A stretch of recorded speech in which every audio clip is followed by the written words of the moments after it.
Seperti yang kita ketahui bahwa pandemi COVID-19 membawa kecemasan bagi bangsa Indonesia. Menurut data yang diambil dari laman worldometers.com, pada tanggal 16 Juli 2021 menunjukkan bahwa Indonesia telah menduduki peringkat 15 dari negara yang terdampak COVID-19. Penyebaran virus ini membuat kegiatan belajar mengajar menjadi terganggu. Maka dari itu, pemerintah mengeluarkan Surat Edaran Nomor 4 Tahun 2020 tentang pelaksanaan kebijakan pendidikan dalam masa darurat penyebaran COVID-19, yaitu pembelajaran secara daring. Penurunan kualitas belajar dirasakan oleh semua pihak, terkhususnya pada pelajar yang sedang mengemban ilmu pada saat ini. Kegelisahan ini dihadapi juga oleh pendidik. Melansir dari data yang diakses pada laman mediaindonesia.com, pada 29 Juli 2020, menyatakan bahwa pembelajaran daring kurang efektif karena 79,9% pembelajaran berlangsung tanpa interaksi antara pendidik dan peserta didik, kecuali saat memberikan tugas dan menagih tugas saja.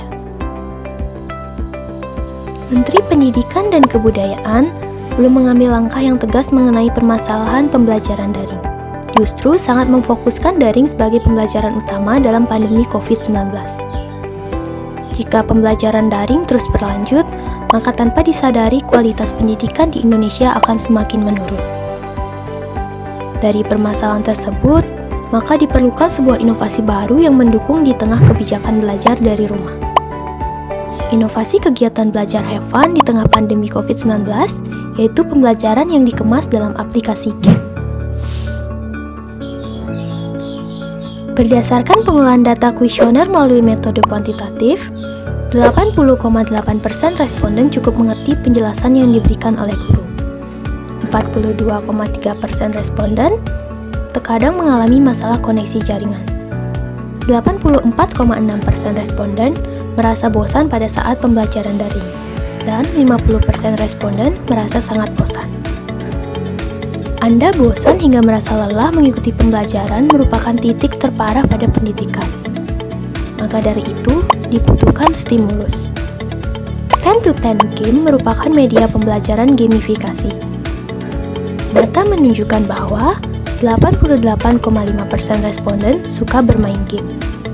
73,1% responden merasa tertarik pada pembelajaran dengan game. Sehingga, 10-to-10 Game layak untuk diperhitungkan dalam pendidikan.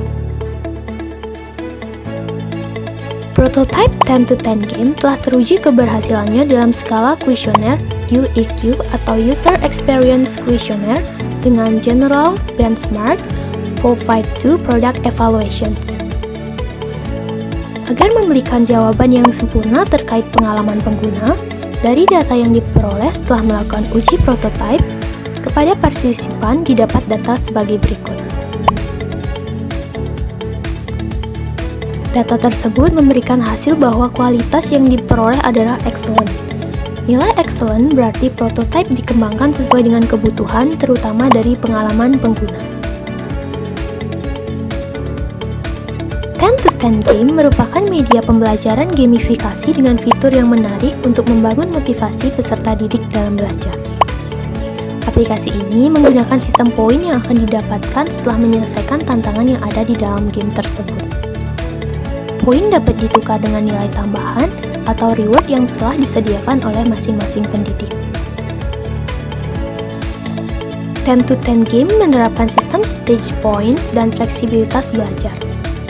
10-to-10 sebagai platform belajar konseptual yang mengklarifikasi sebuah materi pembelajaran menjadi beberapa submateri yang tersedia dalam beberapa stage. Setiap stage yang telah disediakan akan diberikan poin sebagai prasyarat untuk dapat mengakses stage selanjutnya, dan penukaran poin sebagai bentuk penghargaan. Fleksibilitas belajar adalah pembelajaran menggunakan deadline atau kurun waktu penyelesaian stage oleh setiap peserta didik. Maka dari itu, peserta didik bebas untuk mengerjakan kapan saja. 10-to-10 Game adalah game dengan konsep gamifikasi learning, juga dapat membantu masalah yang terjadi di pendidikan Indonesia dengan menciptakan inovasi pembelajaran dan cara belajar yang baru bagi peserta didik. 10 to 10 game. 10 to 10 game ini merupakan pembelajaran gamifikasi untuk membangun motivasi peserta didik dalam belajar. Ini menerapkan sistem stage point, di mana setiap stage akan diberikan satu reward point. Mana poin dapat ditukar dengan nilai tambah atau reward yang telah disediakan oleh masing-masing pendidik, ataupun dapat memberi suatu pembelajaran dan mengunlock suatu stage. Dan ada yang namanya juga fleksibilitas belajar. Mana di sini ada logika matematika, ini masih belum diselesaikan ya. Dan adapun deadline-nya itu Juli 12, 2021. Mana logika matematika ini kita bebas prosesnya kapan saja asal tidak lewat deadline ya. Lalu kemudian ada yang namanya trade point. Kita untuk menukar poinnya, di sini kita coba beli fisika, jadi di sini akan tampil di dashboard learning time. Di learning time kita masuk sini math. Kita coba masuk ke math dulu ya. Math, sini ada sub materinya. Dari sub materi ini kita bisa buka dan ada pun stage-nya dan sub dari logika matematika. Ini sudah dijawab ya 100% di chapternya. Kemudian di sini ada lingkaran atau negasi. Kita coba buka dan mulai.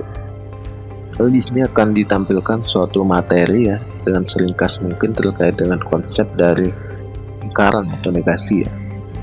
Dilanjut dan ada soal atau pertanyaan yang mengacu pada konsep dari lingkaran atau negasi itu sendiri ya. Jadi ini 10 to 10 game ini berfokus pada penguatan suatu konsep.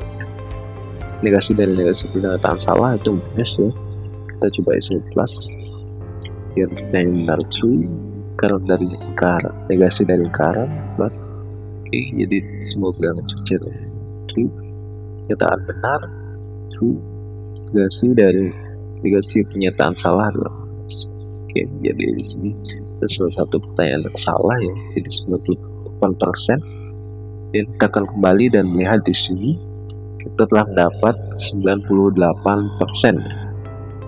Oke. Jadi kita masuk ke fiturnya. Fitur notification ya. Notification terdapat suatu materi deadline yang dekat ya. Seperti Juli 12, 2021